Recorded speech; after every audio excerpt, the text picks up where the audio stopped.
Good afternoon friends. तो चलो start करते हैं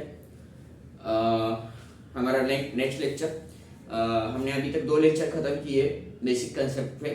ओके, होप्स कि आपने वो देखे होंगे। तो नेक्स्ट लेक्चर है बेसिक कंसेप्ट ही है हमारा तीसरा।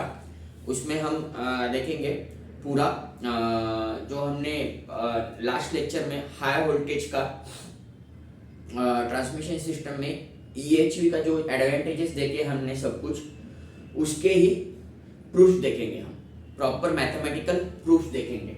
ओके, जैसे मैंने बोला था, as I said earlier, we will see definitely proof of all this advantages and that the proof that we are going to see in this lecture. Okay, that's it.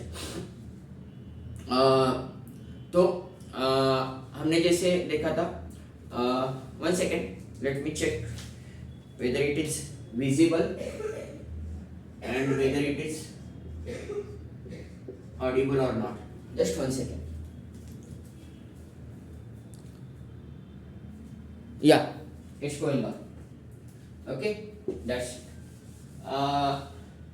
तो जैसे कि लास्ट लेक्चर में हमने देखे थे सब कुछ advantages end of EHV in the transmission system, उसका प्रूफ हम इस लेक्चर में देखने वाले हैं। तो और कुछ देखा, सब एडवांटेजेस देखे थे हमने हाई EHV के इन द ट्रांसमिशन सिस्टम। क्या होता है, एक तो कंडक्टर का वेट कम हो जाता है, कंडक्टर का मटेरियल कम हो जाता है, एरिया कम हो जाता है, वॉल्यूम कम हो जाता है। तो उससे क्या हो जाता है, आपका ट्रांसमिशन कॉस्ट कम हो जाता है, आपका लॉस ट्रांसमिशन लॉस कम हो जाता है।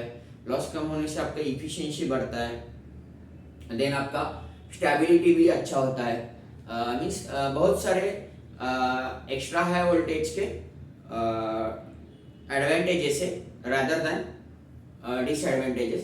सो ट्रांसमिशन में EHV प्रेफर करते हैं। Okay, that's it. इधर तक हमने किया था। बाद में हम थोड़ा सा देखे थे कंडक्टर साइज का सिलेक्शन अप टू 220 kV कौन से बेसिस पे करते हैं, और ग्रेटर देन 220 kV कौन से बेसिस पे करते हैं। अप टू 220 kV हमें पता है कंडक्टर का size, up to 220 kV conductor का साइज हम करंट कैरिंग कैपेसिटी पे डिसाइड करते हैं, और ग्रेटर देन 220 kV कंडक्टर का साइज हम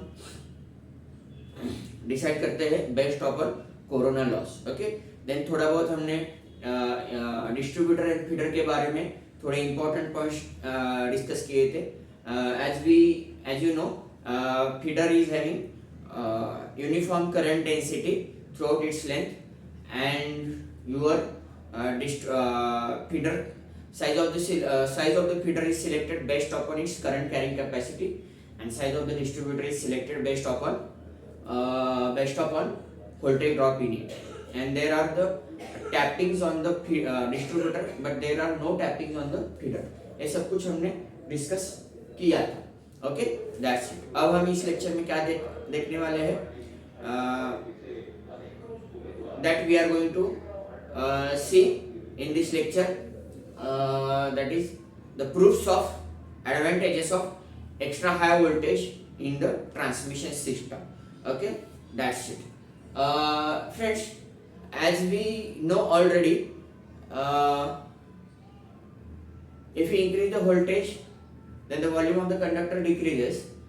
If the volume of the conductor decreases, then cost of the conductor decreases. And as we have discussed, 90% of cost in the transmission system is of conductor only. जो transmission system का पूरा cost होता है, मतलब tower plus conductor plus transformer, okay, then उसके जो earth wire होता है, ओके, देन लाइटनिंग अरेस्टर वगैरह, ये पूरा जो ट्रांसमिशन सिस्टम है उसमें से 90% कॉस्ट किसका होता है, सिर्फ कंडक्टर का ही होता है। किसका होता है, कंडक्टर का ही होता है। ओके, तो आप कंडक्टर का कॉस्ट डिक्रीज करोगे तो ऑटोमेटिकली आपका ट्रांसमिशन सिस्टम का कॉस्ट डिक्रीज होगा। तो जाहिर सी बात है, वोल्टेज ज्यादा करने से हमारा कंडक्टर का साइज कम होता है, कंडक्टर का साइज कम हो गया तो जाहिर सी बात है कंडक्टर का वोल्टेज कम होगा। Then transmission, then weight of the conductor material कम हो गया तो क्या हो सकता है, आपका देखो सैग भी कम हो सकता है। ओके, सैग मैकेनिकल प्रॉपर्टी है ट्रांसमिशन लाइन की, वो हम बाद में देखेंगे। लेकिन weight of the conductor material कम हो गया तो सैग कम हो सकता है। ओके दैट्स इट, ये भी क्या एडवांटेजेस है, एडवांटेज है। Okay that's it. Then your then क्या हाँ वेट कम हो गया कंडक्टर का तो आपका सपोर्टिंग स्ट्रक्चर है उसका भी हम स्ट्रेंथ कम कर सकते हैं, मतलब सपोर्टिंग स्ट्रक्चर में भी हम कॉस्ट कम कर सकते हैं। देन हमारा लॉस कम होता है, इफिशिएंसी बढ़ता है, सिस्टम स्टेबिलिटी बढ़ता है। मतलब the most important line I am going to say is, मतलब the voltage, the selection of proper voltage for the transmission system plays a crucial role in the design of transmission line. Very important statement. A selection of proper transmission voltage plays a very important role in the design of transmission line. Okay, that's it. आप transmission line का जब design करने जाओगे तो आप कौन सा voltage choose करते हैं उसके ऊपर ट्रांसमिशन सिस्टम का और ट्रांसमिशन लाइन का डिजाइन डिपेंड होता है। ओके दैट्स इट, बहुत सारा डिजाइन डिपेंड होता है। दैट्स इट, ये क्लियर है इधर तक? तो चलो फिर हम देखते हैं, हमने जो एडवांटेजेस देखे उसके मैथमेटिकल प्रूफ्स क्या है। ओके वो that we will see. Okay उसके पहले हमें some quantities we need to assume, that quantities I am going to write here. Okay आप simultaneously लिख कर लेना, नोट कर लेना। Okay that it is very important, it is very important, very interesting भी है। Okay सब कुछ एडवांटेजेस के प्रूफ देखेंगे हम, तो इंटरेस्टिंग भी है और इम्पोर्टेंट भी है और एग्जाम पॉइंट ऑफ व्यू से भी इम्पोर्टेंट है। गेट में कभी कभी एक मार्क का क्वेश्चन फ्रेम हो सकता है, आईएएस का भी एक मार्क का क्वेश्चन फ्रेम हो सकता है और नॉट ट्रांसको के लिए एक का दूसरा क्वेश्चन इधर से आ सकता है, इंपॉर्टेंट है। आप बोलोगे सर गेट में इतना इंपॉर्टेंट नहीं हुआ है, are you then teaching this? Okay actually friends these are the basic concept, and basic concept creates the interest. Okay, and if you have interest then automatically you will get a subject. If you don't have interest, आप कितना भी होशियार हो, you will not get anything. Okay, that's it. So interest is very important. Okay, and ये basic concept है ना, interest पैदा करने का बहुत काम करते हैं। ओके दैट्स इट, क्लियर है इधर तक? तो हम शुरू करते हैं। Some we will assume some quantities, मेरे साथ लिखते जाओ साइमल्टेनियसली वो क्वांटिटीज। देन ऐसा क्यों है वो बाद में आपको समझ में आएगा जब प्रूफ हम कंप्लीट करेंगे। फिलहाल जितना क्वांटिटीज मैं बोल रहा हूँ उतना क्वांटिटीज जस्ट लिखते जाओ। ओके जस्ट लिखते जाओ। Okay clear? एक 1 second friend, let me check.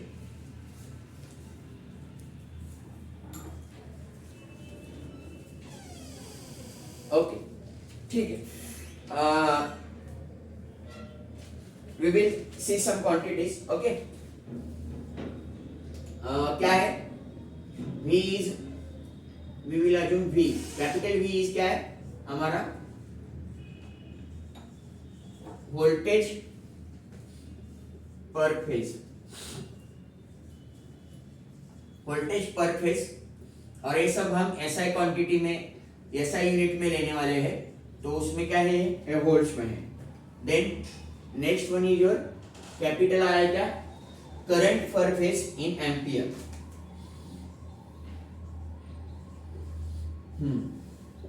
Current per phase, उसका यूनिट क्या है? In ampere. Okay that's it. चलो then next is your P is the, capital P is the, आपको पता है सबको, एक्टिव पावर होता है। Okay power per phase,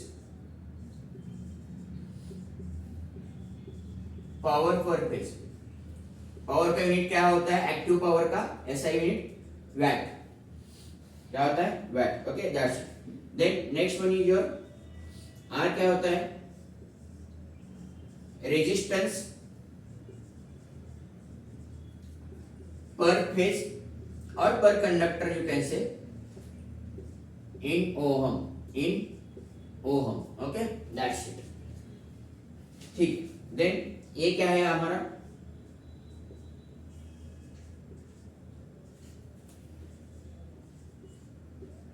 cross sectional area of conductor. Cross sectional area of the conductor वो किसमें, metre square, इसमें metre square. Okay, that's it. Then l क्या है हमारा,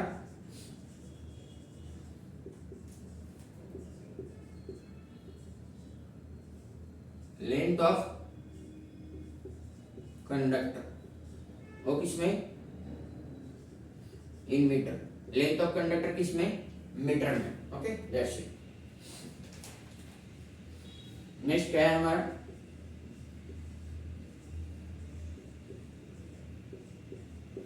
resistivity of conductor. Resistivity of conductor, resistivity का ऐसा unit क्या होता है, ohm metre. Ohm metre, resistivity of conductor in ohm metre. Then we will assume alpha. Alpha क्या होता है हमारा, current density. Current density in conductor वो किसमें होता है, ampere per metre square. Ampere per metre square. Current density क्या होता है, current per unit area. That's why ऐसा unit is ampere per metre square. Then next one क्या है हमारा, cos phi. cos phi क्या है हमारा,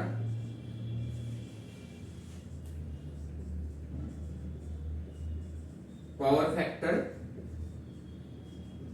of load. Power factor of load. cos phi का यूनिट क्या है, ऐसा unit, no, cos phi is the unitless quantity. Okay, that's it. Okay, ये सब कुछ हमने we have assume this quantities. और ये क्यों अज्यूम किया है बाद में आपको समझ में आएगा. हम जो प्रूफ्स देखने वाले हैं उसमें सब कुछ इसके बेसिस पे ही देखने वाले हैं. ओके, ये जस्ट नोट डाउन दिस. तब तक मैं देखता हूँ is it recording is going on और not.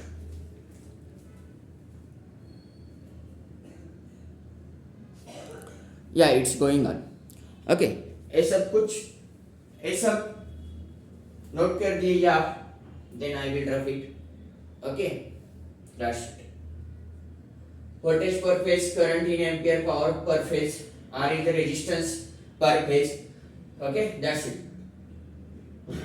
Then A, capital A is the cross sectional area of conductor in meter square. Then L is the length of conductor in meter. Then rho is the resistivity of conductor in ohm meter. Then alpha is the current density in ampere per meter square. Then cos phi is the power factor of load. That's it. ये सब quantities we have assumed. Okay, that's it. तो ये सब पर phase quantities है. मतलब आपको पता है बाय डिफॉल्ट हमारा ट्रांसमिशन सिस्टम 3 फेज होता है. मतलब 3 फेज ही होता है ज्यादा से ज्यादा. ट्रांसमिशन सिस्टम क्या होता है, 3 फेज होता है. 3 phases suppose R, Y and B. R, Y and B 3 phases क्या होते हैं, आर, वाई, बी. एंड उसमें का हमने एक कंडक्टर कंसीडर किया है. उसमें का हमने एक फेज, कौन सा भी एक फेज ले लो, Y ले लो, B ले लो या R ले लो, उसका एक फेज हमने कंसीडर किया है. और उस फेज में हमने वी हैव अज्यूम्ड दैट उस फेज का एक ही कंडक्टर है. उसमें बंडल कंडक्टर हमने अज्यूम नहीं किया है. एक कंडक्टर को हमने प्रूव किया तो एक बंडल कंडक्टर को भी पूरा मतलब लागू होगा. सब कुछ डिस्कशन बंडल कंडक्टर को भी लागू होगा. तो हमने क्या किया है, एक फेज है और वो फेज एक ही कंडक्टर से बना है. ओके, तो हमने वो कंसीडर किया है. Okay, bundle conductor we have not consider. Clear है इधर तक? ये सब क्वांटिटीज हमने अज्यूम की है. ओके, देन नेक्स्ट फ्रेंड, चलो. ओके, तो शुरू करते हैं हमारे प्रूफ के लिए. Okay, that's it.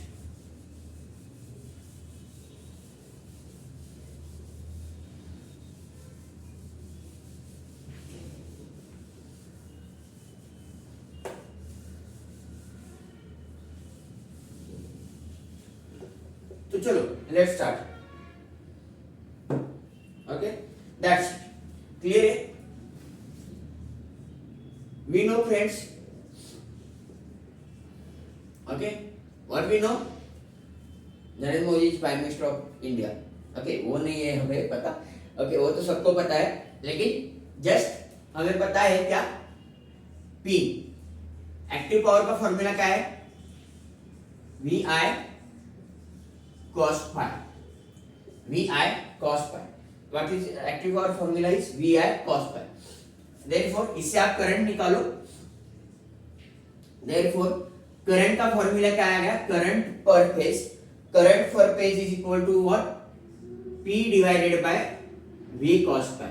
Current per phase is equal to what, P divided by V cos phi. That's it. Then what's your current is P divided by V cos phi. Current per phase is equal to power per phase divided by voltage per phase into cos phi, power factor of the load. Okay, that's it. ये जो formula मैं लिख के दे रहा हूँ, ये just अभी note कीजिए फिलहाल. तो बाद में आपको समझ में आएंगे हम कहाँ पे यूज करने वाले हैं उसको. फिलहाल तो लिख के लीजिए.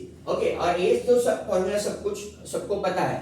जो हम प्रूफ करने जा रहे हैं उसका सब कुछ बैकग्राउंड क्रिएशन है. और ये सब फॉर्मूला ऑलरेडी आपको पता है. जस्ट अभी फिलहाल तो आप जस्ट लिख के लीजिए. Okay that's it. इधर तक क्लियर है. Then okay that's then next क्या है हमारा, करंट डेंसिटी. करंट डेंसिटी क्या होता है, हमने अल्फा उसको अज्यूम किया है.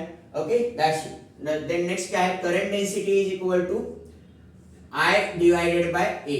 आई डिवाइडेड बाय क्या, ए. हमें पता है current per unit area is nothing but your current density. Current per unit area is nothing but your current density. Okay, that's it.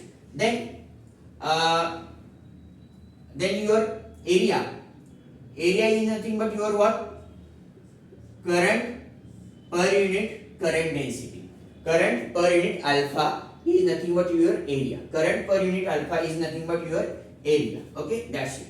Then your area का formula, I का value उधर से you just put here, I की value you just put here from this to this.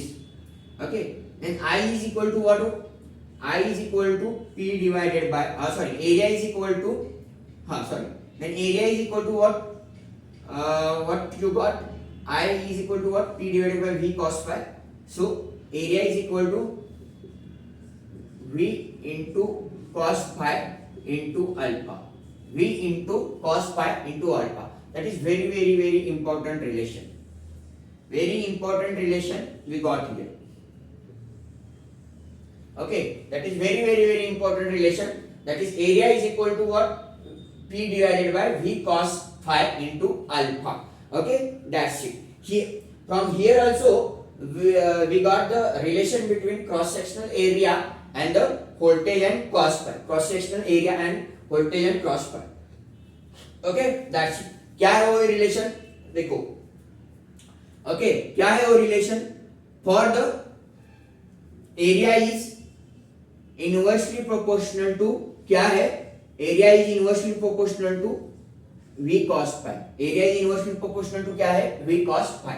Very very very important relation. Very important relation. Okay that's it. Provided क्या, power and current density is kept constant. Power and current density are kept constant, then your cross sectional area of the conductor is inversely proportional to V cos phi. Then your cross sectional area of the conductor is inversely proportional to V cos phi, provided power transfer and current density are kept constant. If your power transfer and current density are kept constant, then your area of the cross sectional of the conductor is inversely proportional to V cos phi. Is inversely proportional to what, V cos phi. That is very important relation. Okay, power transfer and alpha is current density is kept constant. Okay, that's it. Then next क्या है हमारा, resistance के बारे में हम जान लेते हैं. रेजिस्टेंस इज इक्वल टू क्या है, रो एल डिवाइडेड बाय ए. तो सेम इधर से आप एरिया का फॉर्मूला इसे पुट करो, then you will get resistance is equal to what you are getting here rho L, okay, area is equal to P divided by V cos phi into alpha. It will get into numerator V into cos phi into alpha divided by what? You are getting P divided by what? P. Okay, that is also very important derivation. That is resistance is equal to rho L V cos phi into alpha divided by P. P is your active power. Okay, that's it. Clear है इधर तक? इधर तक आप just लिख के लीजिए, बाद में आपको समझ में आएगा why did we write this. Okay okay, that's it. इधर तक क्लियर है सबको? बहुत ही इंटरेस्टिंग है, और इसमें से कोई भी सवाल आ जाए you will gate 100% mark. Don't worry, एकदम मस्त इंटरेस्टिंग है और आपको समझ में आएगा, एकदम इजी वे से समझाऊंगा. क्लियर है इधर तक? Okay, that's it. ठीक है, देन नेक्स्ट इज योर, हाँ, ये जस्ट लिख के लीजिए, तब तक मैं देखता हूँ is it working. Yeah it's working. Okay, that's it. Then हम डिस्कस करेंगे नेक्स्ट पॉइंट है हमारा. नेक्स्ट पॉइंट क्या है?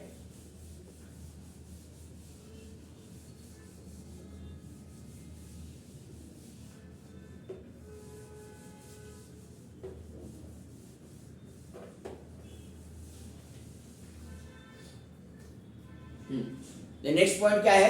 हम हाई वोल्टेज के एडवांटेजेस डिस्कस कर रहे थे. उसका नेक्स्ट पॉइंट क्या है? इफेक्ट ऑफ हाई वोल्टेज और effect of EHV on power loss. Okay, on power loss. Just मैं उसका शॉर्ट फॉर्म में लिखता हूं, इफेक्ट ऑन पावर लॉस. आपका जो हाई वोल्टेज है और एक्स्ट्रा हाई वोल्टेज है, उसका इफेक्ट और उसका रिलेशन पावर लॉस से क्या है? पावर लॉस को मैं शॉर्ट फॉर्म में लिखता हूं PL. Okay, after all it's active power loss ना, तो इसको क्या बोलेंगे हम? पीएल बोलते हैं. फिलहाल तो क्या बोलेंगे? PL is your active power loss. तो आपका वोल्टेज बढ़ाने से आपका पावर लॉस कम होता है या ज्यादा होता है, वो हम मैथमेटिकली उसका प्रूफ देंगे. ओके, बेसिकली उसका कम होता है, उसका हम प्रूफ देंगे इधर. ओके, लेकिन उस टाइम पे क्या क्या कांस्टेंट रखना है, that we will discuss also. Okay, that's it. Effect on power loss. Effect on power loss मतलब effect of extra high voltage on power loss. Okay friends, आपको पता है बेसिकली पावर लॉस किस में होता है? तो आपके कंडक्टर का जो रेजिस्टेंस होता है उसमें आपका पावर लॉस होता है. That you know already. Okay, and that conductor के रेजिस्टेंस में होने वाले पावर लॉस का फॉर्मूला क्या है हमारे पास? Power loss is equal to I square into R. Okay, I square into R, where I is the current flowing through that conductor, and R is the resistance of that conductor. So power loss is equal to क्या formula है? I square into R. And ये power loss क्या है? पर phase power loss ही है. And I is the क्या है? Current per phase, and R is the by default your resistance of that conductor. Suppose हमने ये कंडक्टर लिया है. ओके, ये कंडक्टर है. ओके, आर फेज का कंडक्टर है सपोज. ओके, और एक ही कंडक्टर है पर फेज को. ओके, एंड देन इसमें से जाने वाला करंट आई है. ओके, तो power loss in that conductor is I square into R. That's it. You already know. Okay, that's it. Then your power loss is equal to I का formula हमने क्या निकाला था? हमने P divided by V cos phi. P divided by what? V cos phi. P divided by क्या? V cos phi into क्या है? आपका रेजिस्टेंस, और ये स्क्वायर है तो ये स्क्वायर हो जाएगा V cos square phi. अब देखो इधर से we start from here only. इधर से आपको एक फॉर्मूला मिल रहा है. Power loss is inversely proportional to V square cos square phi. Power loss is inversely proportional to v square into cos square phi. Okay, power loss is inversely proportional to v square cos square phi. Provided क्या है? Provided power transfer and resistance of the line are constant. Okay, that's it. Provided क्या? Power transfer and resistance of the conductor is kept constant, then your power loss is inversely proportional to क्या? V square cos square phi. That is very important relation. Okay, that's it. Clear है इधर तक? कैसे? देखो आपने क्या किया है, इधर इस कंडक्टर है, इसका कुछ तो सेंडिंग एंड वोल्टेज होगा, सपोज ये V मान लिया हमने, पर पेज वोल्टेज कुछ तो है V. ओके, तो आपने क्या किया, उस वोल्टेज को आपने फॉर एग्जांपल बढ़ाया, उस वोल्टेज को आपने क्या किया, बढ़ाया, और कंडक्टर का कुछ चेंज किया है क्या? वही कंडक्टर रखा आपने क्या किया, वही कंडक्टर रखा. कंडक्टर वही रखा मतलब क्या, उसका रेजिस्टेंस चेंज होगा क्या? नहीं होगा. क्योंकि क्या, क्यों?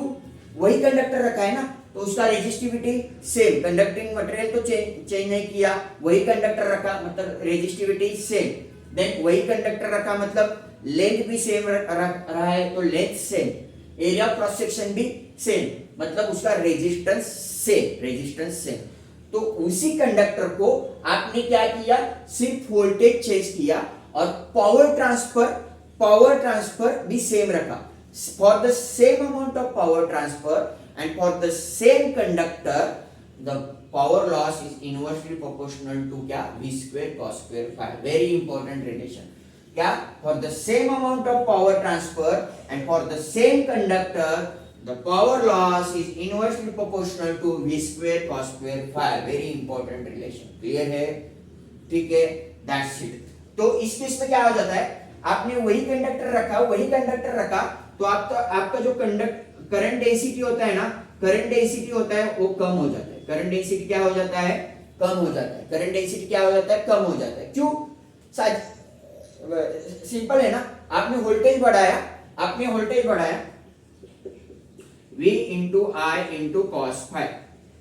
Okay, for the same amount of power transfer आप वोल्टेज बढ़ा रहे हो तो ऑटोमेटिकली करंट कम होगा. ऑटोमेटिकली क्या होगा, करंट कम होगा. For the same amount of power transfer आप वोल्टेज बढ़ा रहे हो तो ऑटोमेटिकली करंट कम होगा. करंट कम हो गया, आप कंडक्टर बदल नहीं रहे, वही सेम कंडक्टर आप रख रहे, तो आपका जो करंट डेंसिटी इस केस में क्या है, I divided by A. Area बदल नहीं रहे, एरिया सेम है, करंट कम होगा, तो बाय डिफॉल्ट आपका अल्फा क्या होगा, कम होगा. करंट डेंसिटी क्या होगा, कम होगा. तो क्या है, for the same amount of power transfer and for the same conductor power loss is inversely proportional to v square into cos square phi. और उस केस में क्या हो जाता है, आपका करंट डेंसिटी कम हो जाता है. उस केस में क्या हो जाता है, आपका करंट डेंसिटी कम हो जाता है. तो फ्रेंड्स, अब करंट डेंसिटी कम हो गया, अब क्या होगा, करंट डेंसिटी कम हो गया. Okay, that's it. तो इतना बड़ा ऑलरेडी कंडक्टर है आपके पास, उसका कंडक्टर का करंट डेंसिटी कम है, लेकिन आपको पता है, तो आप क्या कर रहे हैं, करंट डेंसिटी कम रख रहे हैं, मतलब अननेसेसरी आप ज्यादा कंडक्टर यूज कर रहे हैं. You can reduce the size, क्योंकि उसका करंट डेंसिटी का रेटिंग और ज्यादा है, आप उसका करंट डेंसिटी और बढ़ा सकते हैं. तो हम इस केस में क्या करेंगे, हम साइज रिड्यूस कर सकते हैं. करंट कम हो गया है ना, तो हम एरिया भी कम कर सकते हैं. एरिया भी क्या कर सकते हैं, कम कर सकते हैं. तो मतलब हमारा करंट डेंसिटी बढ़ जाएगा और वी कैन मतलब हम उससे ज्यादा से ज्यादा इफेक्टिवनेस ला सकते हैं. Okay, that's it. क्लियर है? तो हम क्या करेंगे, अब क्या करेंगे, कंडक्टर का साइज भी थोड़ा कम करेंगे. कंडक्टर का साइज भी क्या करेंगे, कम करेंगे. ओके, तो just I will rub this. Okay, conductor का साइज हम क्या करेंगे, कम करेंगे. तो इस केस में क्या हो जाएगा, इधर देखो, power loss is equal to क्या है formula, P square into V square into cos square phi into resistance. हाँ, रेजिस्टेंस का क्या है हमारा, रो एल डिवाइडेड बाय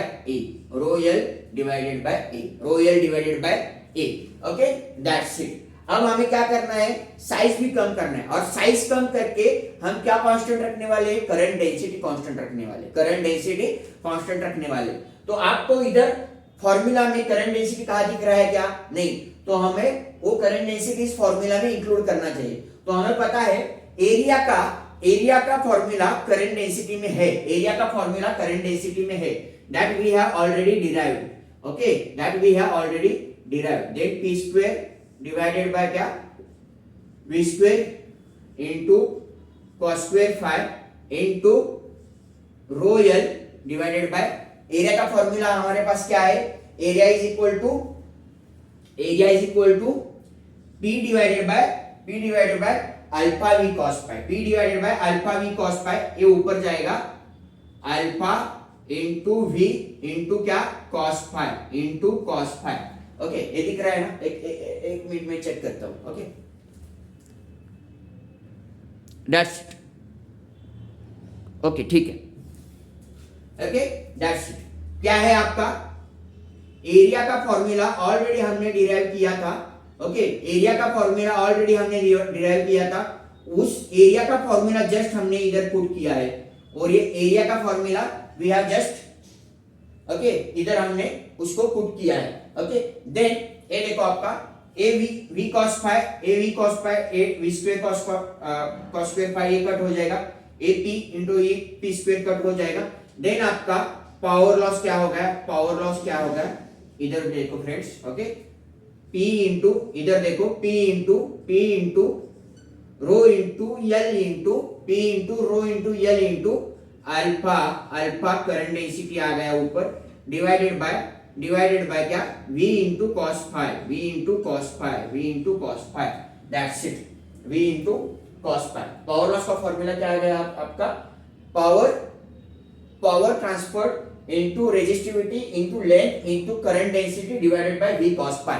अब आपका इधर फॉर्मूला आपको मिल जाता है, power loss is inversely proportional to, इस फॉर्मूले से आपका क्या मिल जाता है, बहुत ही important relation you are getting here, power loss is inversely proportional to V cos phi, power loss is inversely proportional to V cos phi, that is very important relation, power loss is inversely proportional to V cos phi, power loss is inversely proportional to V cos phi, provided क्या, your power transfer is kept constant, your resistivity is kept constant, your length of the conductor is kept constant, and current density is kept constant. If these four things are kept constant, then your power loss is inversely proportional to V cos phi. It's a very important relation, very important relation। मतलब क्या, आप है ना, जब आप voltage बढ़ाते हो तो सपोज ये कंडक्टर आपका इधर इतना है, पहले इतना है, ओके, इस वोल्टेज को, ओके, ये V1 है और आपका V2 है जो आपका V2 is greater than V1 है, तो साजिक अभी से ऑब्वियस है आपका कंडक्टर का साइज कम हो जाएगा, आपका कंडक्टर का साइज क्या हो जाएगा, कम हो जाएगा। ये सपोज एरिया A1 है, ये सपोज एरिया A2 है, obviously A2 is less than A1, okay, that's it, clear है। और if voltage you are increasing, the cross sectional area of the conductor get decreases, लेकिन जब आप क्रॉस सेक्शनल एरिया कम करते हो तो आपको एक प्रिकॉशन लेनी चाहिए, आपका करंट डेंसिटी आपके करंट डेंसिटी रेटिंग से ज्यादा होना नहीं चाहिए। आपका जो करंट डेंसिटी बाद में आएगा ना, वो करंट डेंसिटी रेटिंग से जो कंडक्टिंग मटेरियल है ना, उसका कुछ तो करंट डेंसिटी रहेगा, तो उस करंट डेंसिटी रेटिंग रहेगा उसका, ओके, तो उस करंट डेंसिटी रेटिंग से ज्यादा होना नहीं चाहिए, otherwise it will get burn और it will damages, okay, it will get damage, okay, that's it, clear है इधर तक। सो power loss is inversely proportional to V cos phi provided power rho L and current density are kept constant, then your power loss is inversely proportional to V cos phi। That's a very important relation, okay, clear है इधर तक, just I will check, okay that's it, clear है इधर तक? A very important relation, power loss is inversely proportional to V cos pi. पहले case में हमने क्या देखा, power loss is inversely proportional to V square cos square pi, लेकिन उस केस में क्या होता है, आपका करंट डेंसिटी कांस्टेंट नहीं रहता, आपका करंट डेंसिटी कम हो जाता है। लेकिन इस केस में power loss is inversely proportional to V cos pi provided this four quantities are kept constant. Clear है इधर तक? ये बहुत ही पहला एडवांटेज हमने प्रूव किया, क्या है, आपका वोल्टेज हाई हो जाता है तो पावर लॉस कम हो जाता है। That is the advantage we are getting and that we have proved mathematically here. If we increase the voltage then the power loss in the conductor gate decreases, that we have proved it. Okay, clear है इधर तक?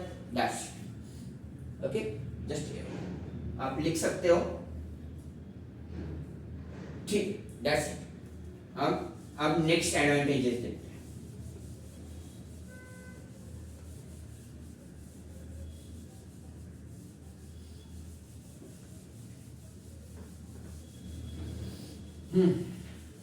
Okay that's it. Then हमारा next advantage क्या है?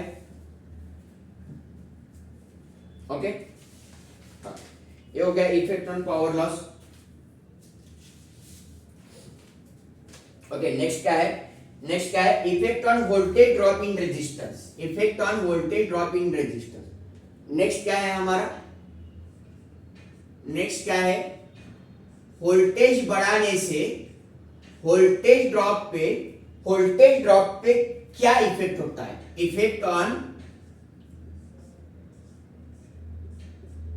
Voltage, effect on voltage drop in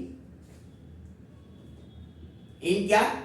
effect on voltage drop in, you can say in series, you can say in resistance, effect of voltage drop in resistance, series resistance वही, okay, effect of voltage, effect on voltage drop in resistance. If what is the effect of if you increase the voltage, then what is the effect on voltage drop in resistance? Friends, you know, already you know, voltage drop in resistance क्या होता है? Voltage drop in resistance, voltage drop in resistance क्या होता है? आपको already पता है, I into R, I into R, I into R. Okay, I is the current through that resistance, and R is the resistance of that resistor. Okay, that's it. Then voltage drop is equal to I into R. Voltage drop is equal to I into R.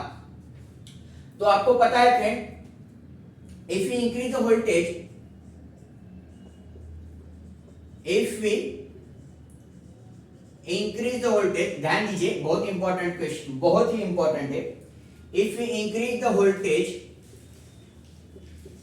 Okay, if we increase the voltage, if we increase the voltage, हमने conductor change नहीं किया, और उस time पे हमने conductor change नहीं किया, सिर्फ वोल्टेज इंक्रीज किया। क्या किया? सिर्फ वोल्टेज इंक्रीज किया, सेम कंडक्टर रखा, हमने क्या किया? वोल्टेज सिर्फ इंक्रीज किया। क्या किया? सिर्फ वोल्टेज इंक्रीज किया। सिर्फ क्या किया? कंडक्टर सेम रखा है हमने, और उस टाइम पे we have increased only voltage, we have increased only voltage. Okay, that's it. Then ये हमने कंडक्टर चेंज नहीं किया, सिर्फ हमने वोल्टेज इंक्रीज किया, and then for the same amount of power transfer, then for the same amount of power transfer, बहुत important, same amount of power transfer, then for the same amount of power transfer, then for the same amount of power transfer, current decreases, then by default your voltage drop क्या होगा? voltage drop क्या होगा? decreases, voltage drop क्या होगा? decreases. Okay, that's it. clear है इधर तक? Okay, if we have kept conductor constant, or if we have taken same conductor, and if we will increase the voltage of that, if we will increase the voltage, then current will get decreased, then for the same amount of power transfer, voltage drop in the resistance क्या होगा? decreases. voltage drop in the resistance क्या होगा? decreases. Okay, that's it. लेकिन क्या होता है basically when we are increasing the voltage, हम कभी सेम कंडक्टर रखते हैं क्या रे? सेम कंडक्टर रखते हैं क्या? नहीं रखते, क्योंकि if we are increasing the voltage, वो हमें एक एडवांटेज देता है क्या? हम साइज कम कर सकते हैं। क्या कर सकते हैं? साइज कम कर सकते हैं। उसका कंडक्टर का साइज क्या कर सकते हैं? हम कम कर सकते हैं। तो हम एडवांटेज वो लेंगे ना, हम एडवांटेज लेंगे वो। ओके, देन उस केस में क्या होगा देखो, suppose if we are for the same amount of power transfer, अभी इधर ध्यान दो, for same amount of power transfer, for the same amount of power transfer, that is क्या है आपका? P is equal to क्या होता है? VI cos phi, VI cos phi. Okay, that's it. Clear it? For the same amount of power transfer, if we increase the voltage, then definitely your current will get reduced. Okay, then for the same amount of power transfer, हमारा क्या हो जाता है? आपका conductor का size भी क्या हो जाता है? हम रिड्यूस करते हैं। हम वो एडवांटेज लेंगे ना, हमें वोल्टेज इंक्रीज किया है तो हमारा कंडक्टर साइज कम हो जाता है, वो एडवांटेज लेंगे ना, हम एडवांटेज लेंगे। तो आपने इधर क्या डिस्कस किया? हमने कंडक्टर साइज सेम रखा, तो हम if we increase the voltage, तो automatically voltage drop in resistance क्या होगा? कम होगा। क्यों होगा? क्योंकि करंट कम हो जाएगा। करंट कम हो गया तो आपका voltage drop in the series resistance कम हो जाएगा। ओके, अब क्या किया हमने? हम वोल्टेज इंक्रीज किया तो हम कंडक्टर का साइज कम कर सकते हैं, वो एडवांटेज हम लेंगे। तो हमने कंडक्टर का साइज कम किया। कंडक्टर का साइज कम किया तो देखो कंडक्टर का साइज कम किया तो आपको पता है लेंथ सेम रखा है, तो आपको पता है कंडक्टर का साइज कम किया तो आपका क्या होता है? रेजिस्टेंस इंक्रीज होता है। रेजिस्टेंस क्या हो जाता है? इंक्रीज होता है। कंडक्टर का साइज कम किया तो आपका रेजिस्टेंस बाय डिफॉल्ट क्या हो जाता है? इंक्रीज हो जाता है। तो आप बोलोगे सर रेजिस्टेंस इंक्रीज हो गया तो वोल्टेज ड्रॉप भी इंक्रीज होना चाहिए ना, वोल्टेज ड्रॉप भी इंक्रीज होना चाहिए। लेकिन जिस वोल्टेज ड्रॉप का फॉर्मूला क्या है? इधर ध्यान दो। ओके, वोल्टेज ड्रॉप का आपका फॉर्मूला क्या है? Voltage drop is equal to क्या फॉर्मूला है? I into R. Voltage drop into क्या फॉर्मूला है? I into R. Okay, that's it. Voltage drop का फॉर्मूला क्या है? I into R. Okay, that's it. अभी हमने क्या किया? For the same amount of power transfer, voltage बढ़ाया हमने तो आपका करंट क्या हो जाता है? कम हो जाता है। करंट क्या हो जाता है? कम हो जाता है। और वोल्टेज बढ़ाया तो कंडक्टर का साइज भी कम हो जाता है, तो उसकी वजह से क्या हो जाएगा? रेजिस्टेंस इंक्रीज हो जाएगा। रेजिस्टेंस क्या हो जाएगा? इंक्रीज हो जाएगा। रेजिस्टेंस क्या हो जाएगा? इंक्रीज हो जाएगा। क्लियर है? तो ये देखो, voltage drop is nothing but your multiplication of current into resistance. एक कम हो गया, दूसरा बढ़ गया, तो आफ्टर ऑल क्या हो जाएगा? आपका वोल्टेज ड्रॉप क्या रह जाएगा? कांस्टेंट। वोल्टेज ड्रॉप इस केस में क्या रह जाएगा? कांस्टेंट। वोल्टेज ड्रॉप इस केस में क्या रह जाएगा? कांस्टेंट। क्यों? रेजिस्टेंस जब बढ़ाते हैं हम, साइज कम करने से रेजिस्टेंस बढ़ाएंगे, लेकिन उस टाइम पे क्या रखते हैं हम? करंट डेंसिटी कांस्टेंट रखते हैं। करंट डेंसिटी कांस्टेंट रखते हैं। करंट डेंसिटी कांस्टेंट रखा तो आपका वोल्टेज ड्रॉप भी क्या रहेगा? कांस्टेंट रहेगा। कांस्टेंट रहेगा। तो वोल्टेज ड्रॉप इस केस में क्या हो गया? वोल्टेज बढ़ाया, कंडक्टर का साइज कम किया, तो वोल्टेज ड्रॉप क्या होगा? कांस्टेंट रहेगा। वोल्टेज ड्रॉप क्या रहेगा? कांस्टेंट रहेगा। तो सर बोलोगे आप वोल्टेज ड्रॉप तो कांस्टेंट रहेगा, तो आपका क्या फायदा है वोल्टेज बढ़ाने का? वोल्टेज बढ़ाने का क्या फायदा है? फायदा है बच्चों, इधर ध्यान दो। ओके, क्या है? इधर वोल्टेज ड्रॉप कांस्टेंट रहा है। सपोज हमारा पहला वोल्टेज क्या था?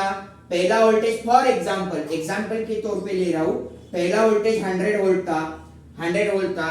ओके, उस टाइम पे सपोज वोल्टेज ड्रॉप वीडी में मानता हूं, वोल्टेज ड्रॉप क्या था? 10 वोल्ट था। वोल्टेज ड्रॉप क्या था? 10 वोल्ट था। वोल्टेज ड्रॉप क्या था?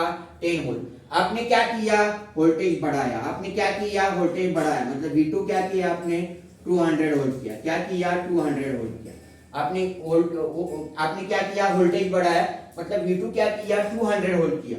तो हमने क्या बोला इधर, even if you are increasing the you increase the voltage, voltage drop क्या रहता है कांस्टेंट। तो सेकेंड केस में भी वोल्टेज ड्रॉप क्या रहेगा कांस्टेंट रहेगा, मतलब क्या रहेगा 10 वोल्ट ही रहेगा। क्या रहेगा 10 वोल्ट ही रहेगा। तो अब देखो स्टूडेंट इधर ध्यान दो, 100 वोल्ट में वोल्टेज ड्रॉप 10 वोल्ट है, 200 वोल्ट में भी वोल्टेज ड्रॉप 10 वोल्ट है, मतलब voltage drop even if it is remaining constant, लेकिन इसका जो अमाउंट है 200 की कंपेयर से 100 में आपका 10 वोल्ट जा रहा है। ओके, इधर 200 में 10 वोल्ट जा रहा है, मतलब उसका जो ये अमाउंट है ना वो कम हो रहा है ना, कम होना है। मतलब इधर 200 में 10 वोल्ट, मतलब इधर 100 में कितना जाएगा, 100 में वोल्टेज ड्रॉप कितना जाएगा 5 वोल्ट, 5 वोल्ट, मतलब आफ्टर कम हो रहा है ना voltage drop. Even it is remaining constant, लेकिन हमारा वोल्टेज बढ़ रहा है ना, मतलब वोल्टेज बढ़ रहा है। मतलब समझ में आया आपको? ओके, मतलब आपका इतना वोल्टेज ही इतना ज्यादा है कि आपका जो वोल्टेज ड्रॉप जो बढ़ गया वो आपको सॉरी वोल्टेज ड्रॉप जो कांस्टेंट रह गया ना वो आपको इतना निग्लिजिबल हम मान सकते हैं, वोल्टेज ड्रॉप हम निग्लिजिबल, क्योंकि जो अपना वोल्टेज ही इतना बढ़ गया उसकी कंपेयर से जो वोल्टेज ड्रॉप है वो निग्लिजिबल मान सकते हैं। तो हम क्या कह सकते हैं, हम क्या कह सकते हैं, वोल्टेज ड्रॉप भी इस वोल्टेज ड्रॉप कांस्टेंट, तो हम क्या कह सकते हैं, इधर ध्यान दो। ओके, तो हम हमारा परसेंटेज वोल्टेज ड्रॉप क्या होता है, percentage voltage drop is equal to क्या होता है, परसेंटेज वोल्टेज ड्रॉप क्या होता है, change in voltage, percentage voltage drop क्या होता है, change in voltage divided by voltage into 100, into क्या होता है 100 इंटू 100। परसेंटेज वोल्टेज ड्रॉप क्या होता है, change in voltage divided by V actual voltage into 100। तो आपका परसेंटेज वोल्टेज ड्रॉप क्या हो जाएगा, percentage voltage drop get decrease, percentage voltage drop क्या हो जाएगा, डिक्रीज हो जाएगा। सेकेंड केस में क्या हो जाएगा, मैग्नीट्यूड सेम रहेगा वोल्टेज ड्रॉप का, लेकिन परसेंटेज वोल्टेज ड्रॉप क्या हो जाएगा, डिक्रीजेस, परसेंटेज वोल्टेज ड्रॉप क्या हो जाएगा, डिक्रीजेस। ओके, उसके परसेंटेज वोल्टेज ड्रॉप आपका डिक्रीज हो जाएगा, परसेंटेज वोल्टेज ड्रॉप आपका डिक्रीज हो जाएगा, तो इस उससे फायदा क्या मिलेगा आपको, उससे फायदा क्या मिलेगा, आपका वोल्टेज रेगुलेशन, जो वोल्टेज रेगुलेशन है, वोल्टेज रेगुलेशन क्या हो जाएगा, improve, voltage regulation improve, very important, voltage regulation improve. Clear है, आपका परसेंटेज वोल्टेज ड्रॉप कम हो जाएगा, then your voltage regulation improve, voltage regulation improve. Clear है इधर तक? मतलब क्या है, when you are increasing the voltage then your percentage then your voltage regulation improves, voltage regulation of the transmission line improves, very very important। Clear है? Clear है, हमने second advantage भी इधर प्रूव किया। क्लियर है इधर तक? ओके, क्लियर है, जस्ट नोट डाउन कीजिए। ओके, तब तक मैं देखता हूँ चल रहा है कि नहीं।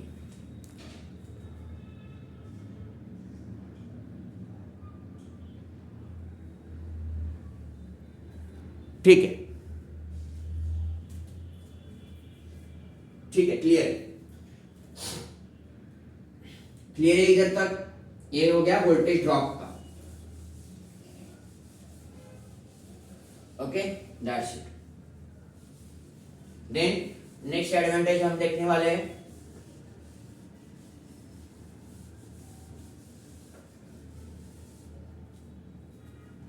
That's it. देन हमारा नेक्स्ट एडवांटेज होगा, हाँ नेक्स्ट क्या है, effect of high voltage on the weight of the conductor, effect of high voltage on weight of the conductor, very important relation.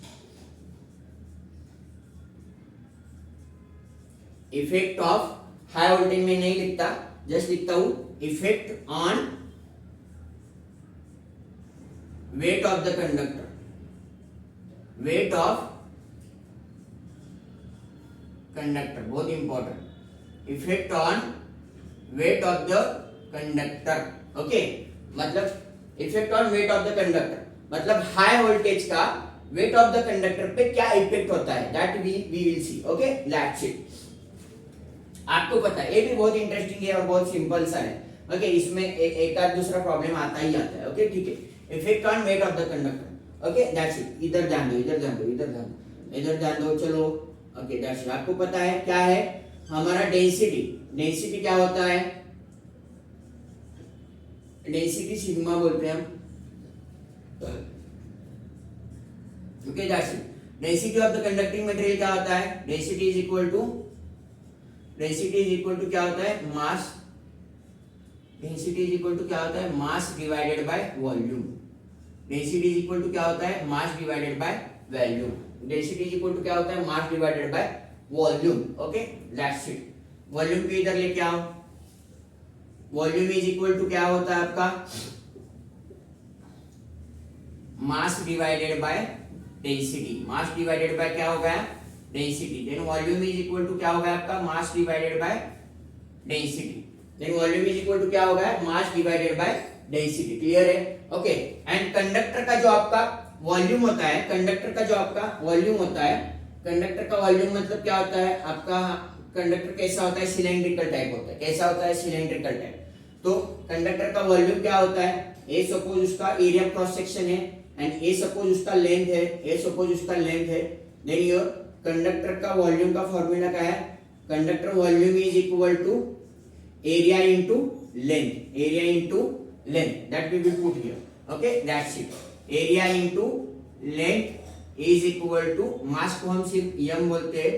Okay, इधर देन डेंसिटी। मास को हम क्या बोलेंगे? स्मॉल m बोलते हैं। Okay, that's it. Area into length. Then area का formula already हमारे पास है। ओके, देन इधर ध्यान दो। मास इज इक्वल टू क्या हो गया? मास इज इक्वल टू क्या हो गया?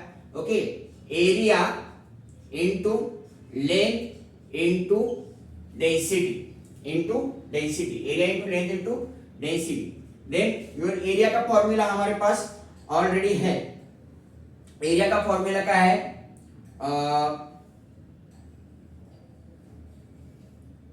रो एल सिग्मा। हाँ, एरिया का फॉर्मूला क्या है? P डिवाइडेड बाय एरिया का फॉर्मूला क्या है? P divided by alpha into V cos pi, that we have already derived.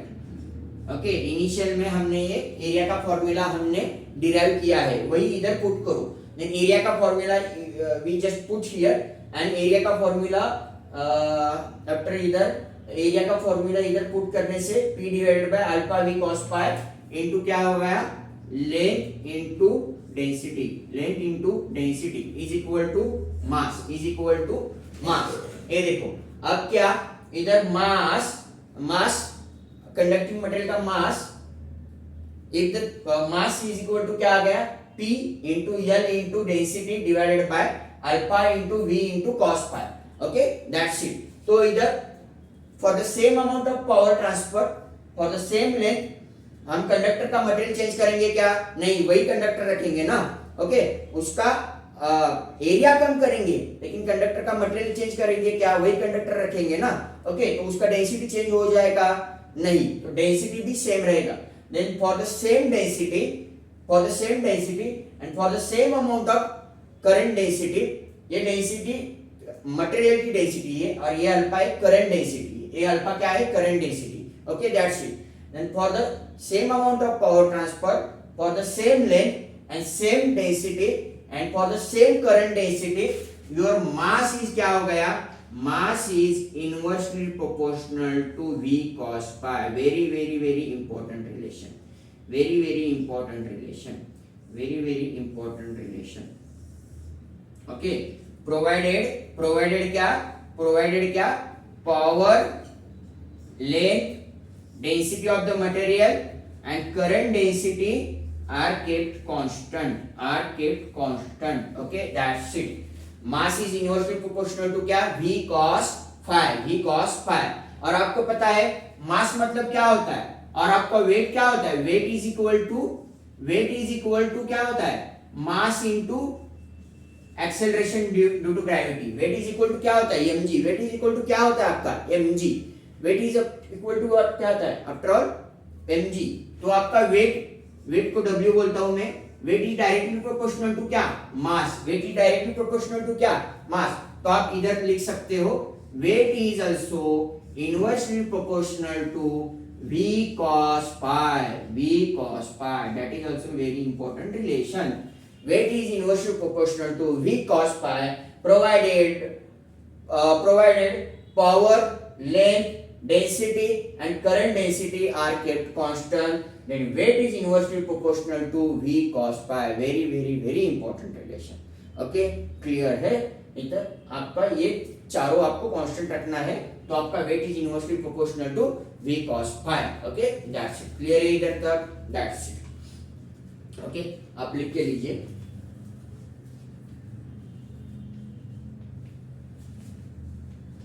That's it. Clear है?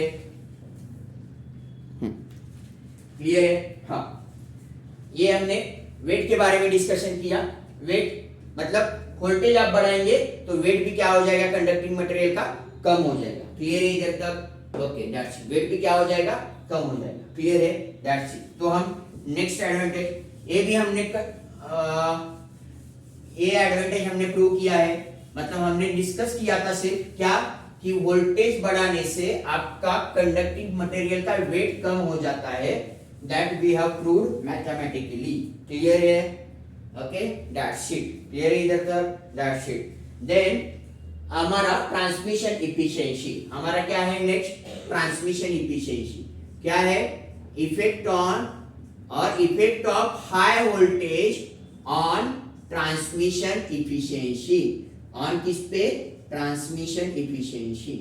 मतलब ट्रांसमिशन इफिशिएंसी पे क्या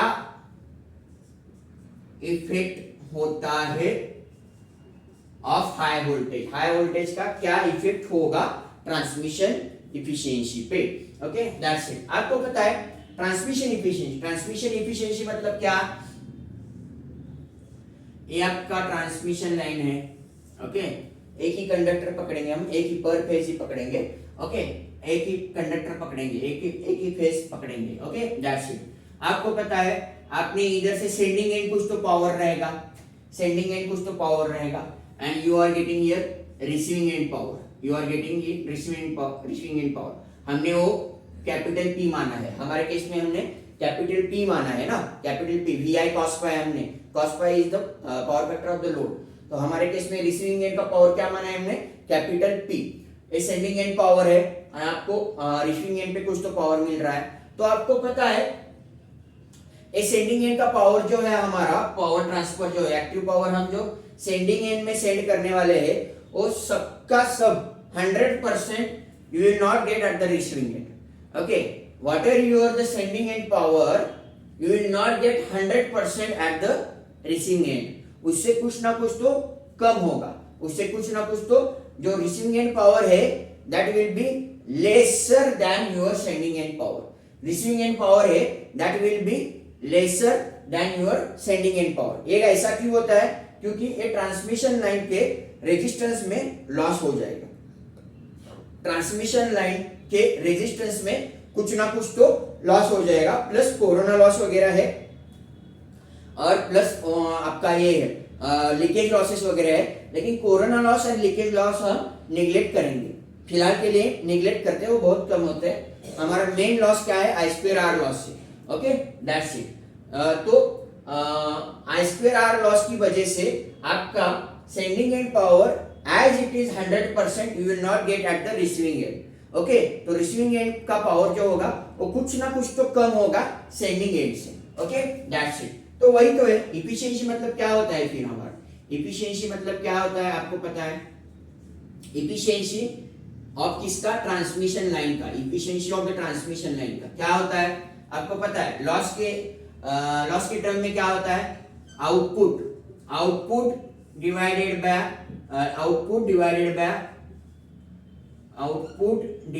बाय क्या होता है? Output divided by output plus loss. That is your efficiency. Output तो हमारा पता है आपको, हमने P माना है.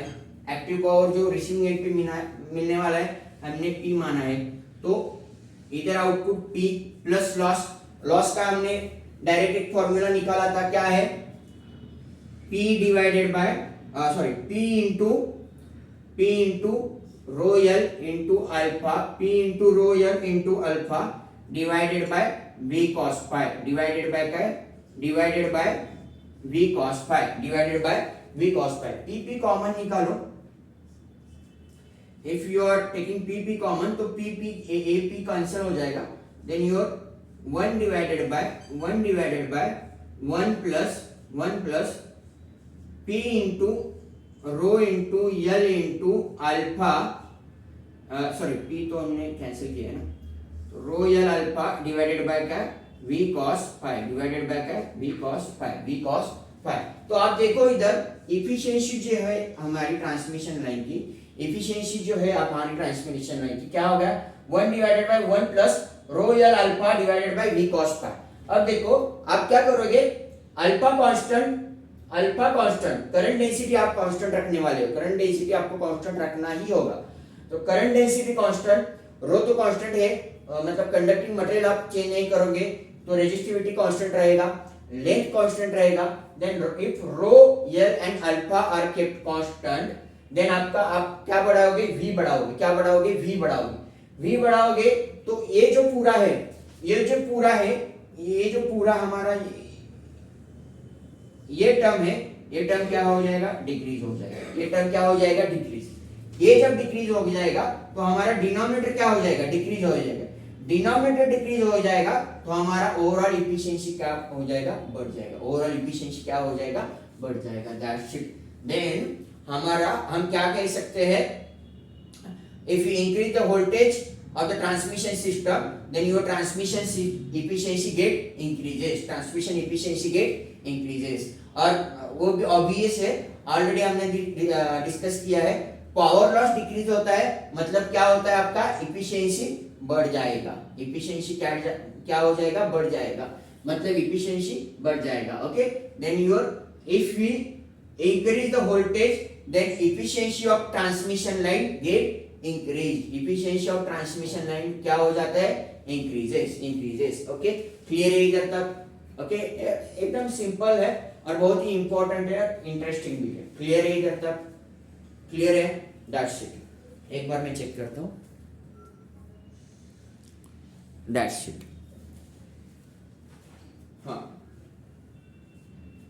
हाँ, क्लियर है इधर तक? Okay, that's it. ओके, जो हमारा तीसरा एडवांटेज था, हमारा इफिशिएंसी इंक्रीज होता है, वो भी हमने प्रूव किया है, मैथमेटिकली प्रूव किया है। क्लियर है इधर तक? मतलब सब एडवांटेज हम देख रहे हैं मैथमेटिकली, अभी आपको समझ में आया, मतलब आ रहा होगा, जो हमने सिर्फ नोट डाउन किया था पहले लेक्चर में, ओके, और दूसरे लेक्चर में वो उसका सब मैथमेटिकल प्रूफ जब आप देख रहे हो तो आपको दिमाग में बैठ रहा होगा कि हाँ ये ऐसा है क्या। ओके, ठीक है, that's it. Then next advantage क्या है, नेक्स्ट एडवांटेज क्या है हमारा, हमने क्या बोला था, stability of the system increases, stability of the system increases, stability of the system increases, stability of the system increases और steady state stability increases. Okay, simple है, आपको उसमें कुछ मतलब आपको स्टेडी स्टेट स्टेबिलिटी लिमिट क्या होता है बाद में हम डिस्कस करने वाले हैं स्टेबिलिटी में, लेकिन फिलहाल तो स्टेडी स्टेट स्टेबिलिटी लिमिट क्या होता है आपका, E into V, steady state stability limit क्या होता है, E into V divided by X, E into V divided by X. Okay, steady state triple SL उसको बोलते हैं, उस स्टेडी स्टेट स्टेबिलिटी लिमिट क्या होता है, EV divided by X. Okay, simple है। E मतलब क्या होता है आपका जनरेटेड EMF और sending end voltage, then V is the receiving end voltage and X is the inductive reactance of the transmission line. Okay, that's it. तो simple है, stability कब बढ़ती है, जब आपकी पावर ट्रांसफर लिमिट बढ़ती है तो ऑटोमेटिकली आपकी सिस्टम की स्टेबिलिटी बढ़ती है। ओके, पावर ट्रांसफर कब बढ़ेगी आपका, ये देखो स्टेडी स्टेट स्टेबिलिटी लिमिट बढ़ गया मतलब क्या, आपका पावर ट्रांसफर कैपेबिलिटी बढ़ गया है, पावर ट्रांसफर कैपेबिलिटी बढ़ गया मतलब क्या, आपकी स्टेबिलिटी बढ़ गई। Okay, that's it. तो इधर सिंपल है, जैसे ही आपका वोल्टेज बढ़ाओगे आप, जैसे ही जनरेटेड वोल्टेज बढ़ाओ, ठीक है, जनरेटेड वोल्टेज बढ़ाओ मतलब क्या, आपका रिसीविंग वोल्टेज भी बढ़ने ही वाला है। जनरेटेड वोल्टेज बढ़ाया तो आपका ट्रिपल एस एल बढ़ेगा, that is steady state stability limit बढ़ेगी। स्टेडी स्टेट स्टेबिलिटी लिमिट बढ़ गया मतलब आपका क्या हो गया, सिस्टम ज्यादा स्टेबल हो गया, मतलब आपका पावर ट्रांसफर कैपेबिलिटी बढ़ गया। और पावर ट्रांसफर कैपेबिलिटी जब बढ़ती है तो आपका स्टेबिलिटी इंक्रीज होती है, स्टेबिलिटी एनहांस होती है। क्लियर है इधर तक? If you are increasing the voltage then your stability get increases और स्टेबिलिटी इंप्रूव्स, ये भी हमने प्रूव किया। क्लियर है इधर तक? That's it. ओके, क्लियर है इधर तक? ओके, हमने सब कुछ जो जो एडवांटेजेस हमने नोट किए थे उसका सब कुछ प्रूफ हमने देख लिया है इधर। ओके, और एक बहुत इंपॉर्टेंट है, इसमें कभी कभी क्वेश्चन आता है, कैसे भी क्वेश्चन आ जाए यू कैन सॉल्व इट, और मैंने उसका एक एक पॉइंट, एक एक पहलू कैसा होता है, मतलब कब क्या कांस्टेंट रखना चाहिए, कब करंट डेंसिटी कांस्टेंट रखना चाहिए, कब करंट डेंसिटी कांस्टेंट रखने से क्या हो जाता है, कैसे हो जाता है, कैसा वोल्टेज पे असर, मतलब कौन सा रिलेशन आता है, वो सब कुछ हमने डिस्कस किया है। कैसे भी क्वेश्चन आ जाए आपको सॉल्व करने को आएगा, डेफिनेटली आपको सॉल्व करने को आएगा, लेकिन इतना, क्योंकि इतना डीप में हमने लिया है ऑलरेडी। क्लियर है?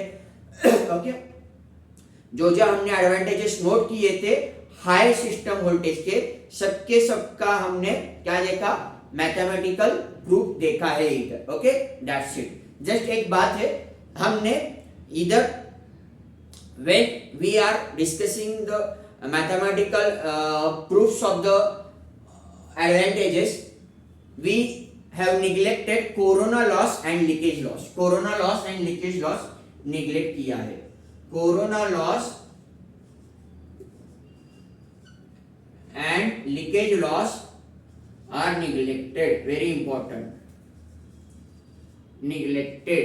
corona loss and leakage loss are neglected. Okay, क्योंकि ये बहुत कम होते हैं और उसका इतना इफेक्ट नहीं पड़ता है। हमने जो जो एडवांटेजेस देखे हैं ना, उस पे उतना ज्यादा इफेक्ट नहीं पड़ेगा, इसके लिए हम corona loss and leakage loss neglected किया है।